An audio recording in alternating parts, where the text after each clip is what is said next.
Under the bruised sky of Idaho Territory, a trapper spent his last $2 on a woman with a sack over her head, and her whisper changed everything. The auction almost equals 300 words. Idaho Territory, 1871. A mining town where the gold had run thin, but the hunger in men had not. The evening air clung heavy with coal smoke, stale whiskey, and the faint iron tang of blood from the brawls that never quite ended. The auction stage was nothing more than a pair of wagon crates nailed together, lit by a lantern that swung in the wind, throwing shadows long and uneven across the faces that gathered. Rough hands, calloused from picks and axes, clutched bottles and coins. Their laughter cracked through the night, jagged, hollow, the kind that came more from thirst than joy. On the stage stood the last offering of the day. A woman, barefoot, wrists bound in coarse rope, head hidden beneath a sack tied at the neck. The fabric was stained from travel, tugged by the breeze, but it gave no hint of the face beneath. Her shoulders rose and fell too quickly, but otherwise she was still, as though stillness itself had become her shield. The auctioneer, a gaunt man with a red scarf and a voice worn to gravel, slammed his palm against the post. "Last one for the night. Says she'll work. Says she'll keep silent if told. Sack stays on till the deed's signed. Who's man enough or desperate enough to take her?" The men jeered. "Could be a witch," one called. "Could be a corpse," another spat. A few drifted off. Others stayed, drawn not by want, but by the spectacle of it. For a long while, no one moved. Then, from the edge of the crowd, a tall figure stepped forward. Elias Granger, a trapper, wolf fur patched coat, mud-caked boots, silence heavy around him. He laid $2 on the crate. "Mine," he said. The crowd stilled. The auctioneer cleared his throat. "Name, girl." From beneath the sack came a whisper, fragile but sharp enough to cut through the hush. "Merci Valley." Elias's jaw tightened. A flicker passed his eyes. He knew that voice. Somewhere in the dark, long ago. The journey to the cabin almost equals 300 words. The deal was done, the coins pocketed, and the crowd dissolved back into the mud-stained street like smoke into fog. No laughter followed this time. Only silence, uneasy and sharp, as Elias Granger took the woman by the arm. Not rough, not tender, but steady. He guided her down from the crate. Her bare feet pressed in the grit, toes curling at the cold earth, yet she made no sound. The mule waited tethered near the trough, pack saddle loaded with salt pork, a coil of traps, and firewood tools dulled from long use. Elias lifted her onto its back, not speaking, then took the reins and started east. His stride was measured, boots sinking into dust that still held the memory of rain months gone. The trail left the town quickly, swallowed by pine. Here, the world narrowed. The lantern glow faded behind, replaced by the whisper of wind through needles and the distant, hungry call of a wolf. Elias's shoulders stayed square, but his ears twitched to every shift in the woods. He had lived more with silence than words, and silence told him truths men's tongues often hid. Behind him, the woman clutched the mule's worn leather straps. The sack shifted once as the breeze caught it, but her hands rose instantly to tighten the knot, refusing the light. Her breath was shallow, steadying, as though she had trained herself not to falter. Hours passed in this rhythm. Boots, hoofs, pine, silence. Elias never looked back fully, but once, just once, his eyes flicked to her shape, hunched but unbroken. The name echoed in him still. Merci Valley. A name he had never heard, yet one that carried weight, like the sound of snow falling in a memory he could not bury. By the time the moon climbed high, the cabin came into view. A dark silhouette against the ridge, smoke faintly curling from its stone chimney. Home, or something like it. First night in the cabin, almost equals 300 words. The cabin was built from pine cut square and stacked tight. It seems filled with mud and moss that hardened like stone. It stood against the hillside, small but strong, with a stack of split logs piled neat by the door. Elias pushed it open with his shoulder, the hinges groaning, and stepped inside. The air smelled of wood smoke, resin, and iron. A stove squatted in the corner, its belly still warm from the morning fire. A single table stood near it, rough-hewn but clean, with two chairs that had never both been used. Elias struck a match, lit the lamp, and set it low. Shadows moved across the log walls, stretching long and thin, but he paid them no mind. He pointed toward the open space near the far wall. "You pick where you stand," he said simply. "No one's placing you anymore."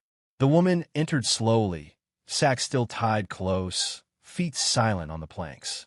She did not sit, did not speak. She crouched low near the wall, knees drawn up, hands folded tight, as if she could make herself smaller than the fear that followed her here. Elias said nothing more.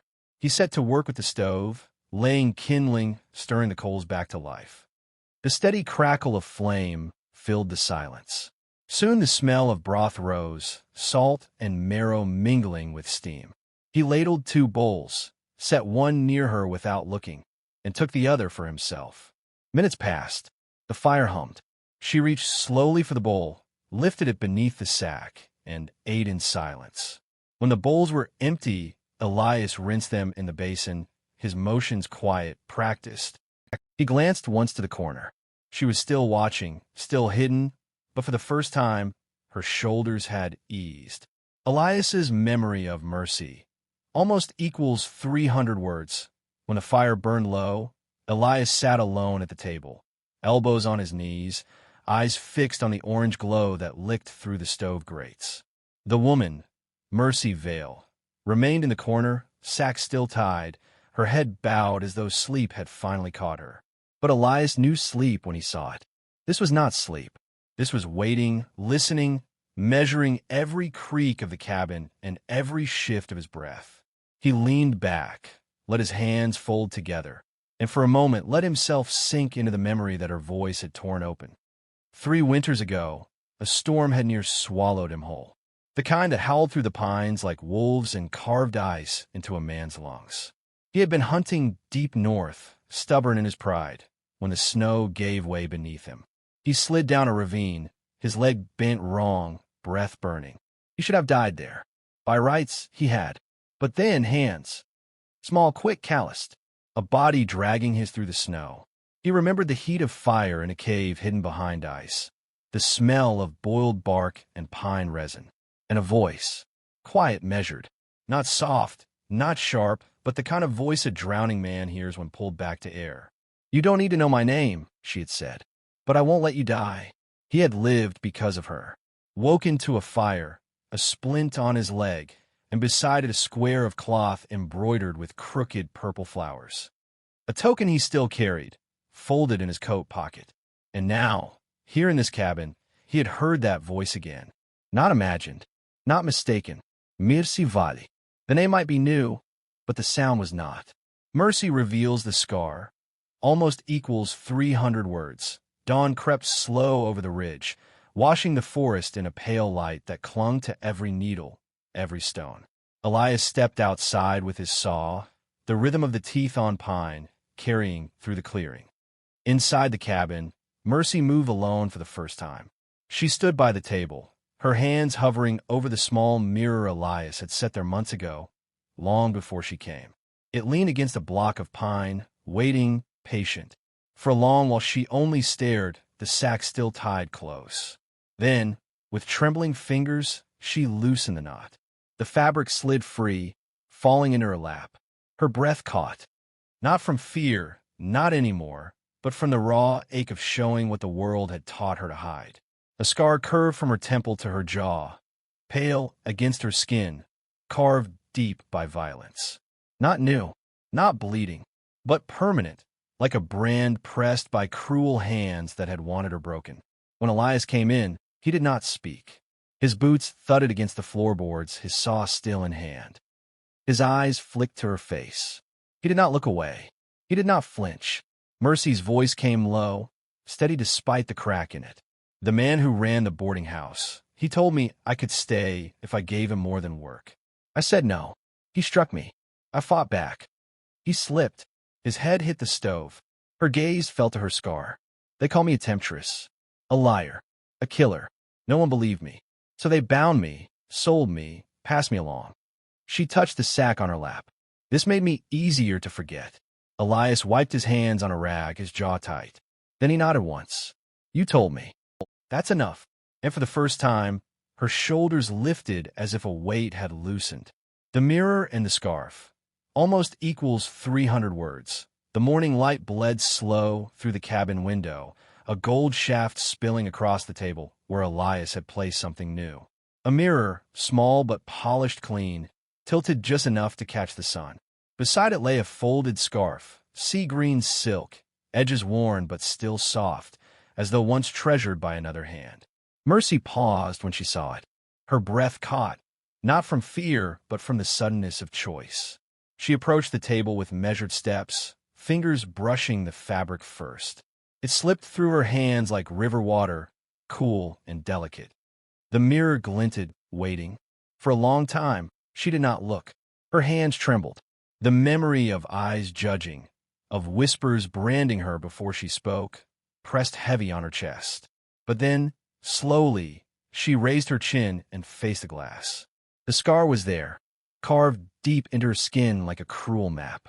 She had felt it 1,000 times with her hands, but to see it again, under clean light, was different. It was her. It was survival. Her fingers traced it lightly, not as shame, but as truth. Then she lifted the scarf and tied it, not to hide the mark, but to frame it. The silk softened her edges, not burying what was there, but shaping what she chose to show. Elias stepped into the doorway, silent as always.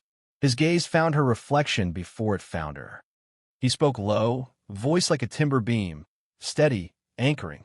That belonged to my wife. She wore it when she needed to feel like herself again.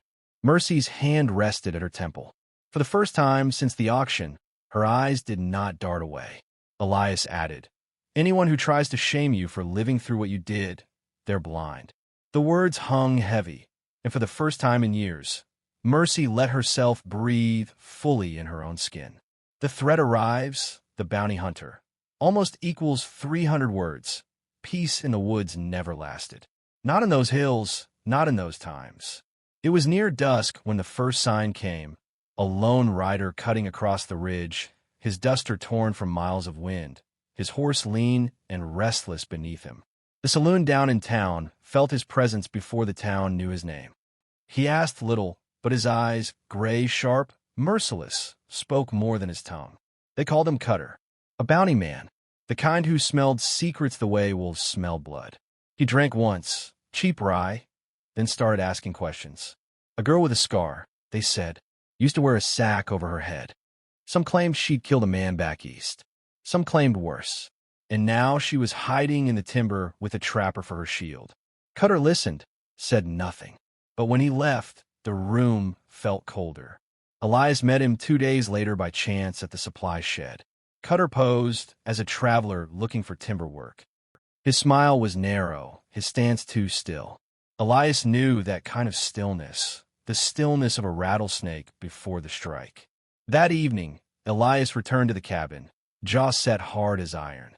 He hung his coat slow, eyes never leaving the firelight. He's hunting you, he said flatly. Mercy did not flinch.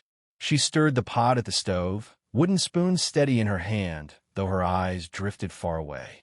After a silence, she crossed to the old chest at the foot of the cot. From it, she drew the sackcloth, folded neat, untouched since the morning she'd shed it. I'll wear it again, she whispered. Elias frowned. You don't have to. Her gaze met his, clear, fierce. This time I choose it. Not for shame. For strategy. The trap is set. Almost equals 300 words. The plan came together under lamplight, sketched, not on paper, but in the measured silence between them. Elias spoke little, Mercy less, but what passed in their glances was enough. Cutter would follow the sack. He would not resist. At dawn, Elias saddled 2 horses. One he kept ready for the mountain pass, where he'd ride hard to meet the sheriff in town. The other he gave to Mercy. She stood by the door, sack tied once more around her head. It looked different now, no longer a cage, but a weapon. Her hands trembled as she adjusted the knot, but her voice was steady. He'll think I'm running alone. He'll follow me straight to you. Elias studied her for a long moment, then laid his palm against the doorframe. "If he lays a hand on you before I get there." Mercy cut him off with a shake of her head. "Then I'll fight, like I did before. But this time, I won't be fighting alone." They rode out at first light.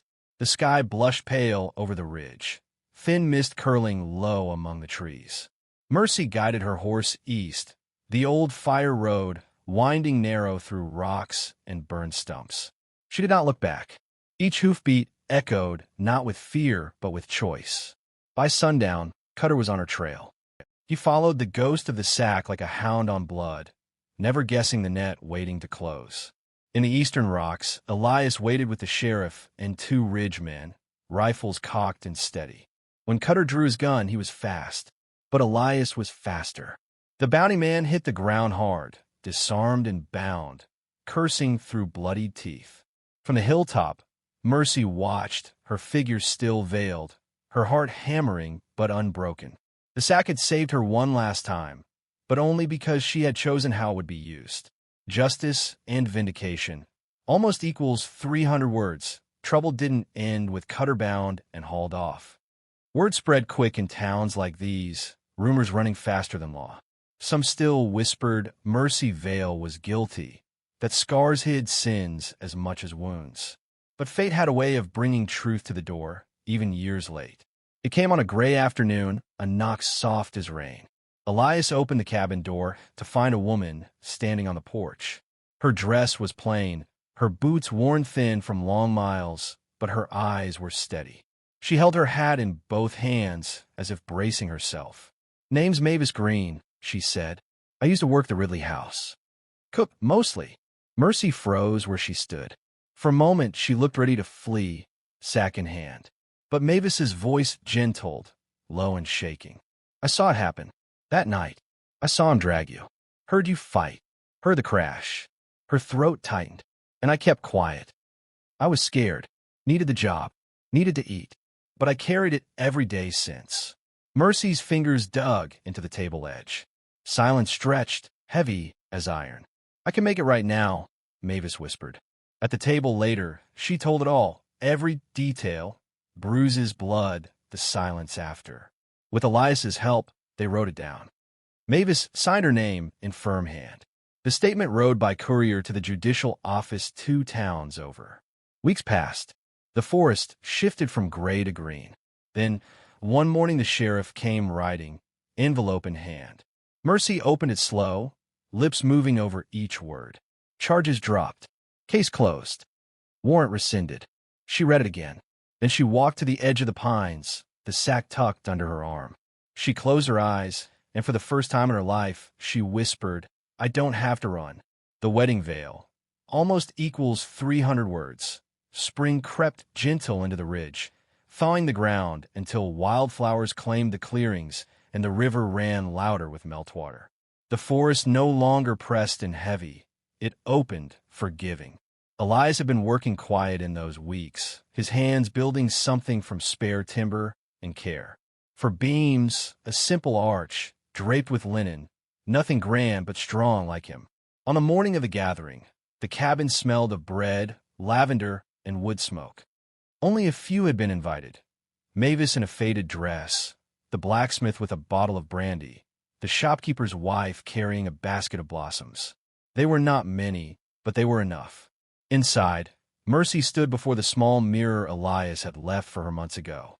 Her dress was plain muslin, hand-stitched, the work of her own nights. But on her head, what once had been her prison, the sackcloth, Elias had washed it clean, cut it with care, and sewn its edges with white thread. Along the corners, he had stitched small purple flowers, crooked and tender, almost matching the one she had left behind in that winter cave. It was no longer a sack. It was a veil. When she stepped outside, the forest hushed. Elias stood beneath the arch, boots polished, beard trimmed, his only shirt pressed smooth. None of that mattered when he saw her. She walked slow, steady, as though the earth had given her permission at last to be seen. At the arch, he took her hands. His voice was low but firm. "No matter what covered your face," he said, "you were always the woman I chose. And now, you are the woman I vow to stand beside to the end." Mercy's smile was quiet, but whole. For once, it was not survival. It was love. Epilogue. Home in the woods. Almost equals 300 words. Evening settled soft over the ridge. The sky brushed in amber and violet, as if the world itself had paused to bless the day. Laughter drifted from the small gathering. Mavis clapping along to the blacksmith's half-sung tune, the shopkeeper's wife scattering petals with a grin. It wasn't a grand wedding, not the kind sung about in ballads, but it was theirs. Later, when the fire burned low and the guests had gone, Elias and Mercy sat side by side on the porch. The veil lay folded in her lap, the stitched flowers catching the faint glow of embers. She ran her fingers over the threads, slow and thoughtful. "This used to mean everything I feared," she said. Her voice was steady now, not whisper but clear. Elias looked at her, the lines of his face softened by lamplight. "And now?" Mercy smiled, small but sure. "Now it means everything I chose." The words hung in the quiet between them. Elias reached over, lacing his calloused fingers through hers. They sat like that until the stars came out, the forest no longer a cage, but a home holding them steady. The scar on her cheek was still there. The memories, too, but they no longer bound her. The sack, once a prison, had become a veil she walked through into a life she claimed. And under the towering pines of Idaho Territory, where survival had once meant silence and hiding, Mercy Vale found something rarer than breath. Peace, not by forgetting what had been, but by reclaiming it. Their love did not erase the past. It transformed it, because in the Wild West, survival wasn't only about holding on. It was about choosing what to hold on to. Outro almost equals 250 words, and so beneath the tall pines and the quiet hush of the Idaho woods, Elias Granger and Mercy Vale carved out something most folks in the frontier never found. Peace that didn't come from forgetting, but from facing the past and turning it into something worth keeping. What began as a sack over a woman's head at a cruel auction ended as a veil of her own choosing, stitched with flowers and memory. The scar remained, the story remained, but they no longer chained her. Instead, they marked her as someone who endured, who survived, who rose. The world outside their clearing would go on. Men like Cutter would ride, whispers would spread, and storms would still cut across the mountains. But inside that cabin, inside that life they chose, there was room for breath, for truth, for love. Because sometimes in the Wild West, survival wasn't just about living another day. It was about deciding what parts of yourself you refused to bury. It was about finding someone who saw the scar, the sack, the silence, and didn't turn away. If stories like this move your heart and stir your soul, stay with us here at Wild West Love Stories, where love rides farther than fear, and even the roughest trails can lead home. Tap the bell, share the trail, and join us for the next tale of redemption, courage, and quiet devotion. Until then, ride steady, love deep, and remember, where bullets missed, hearts did not.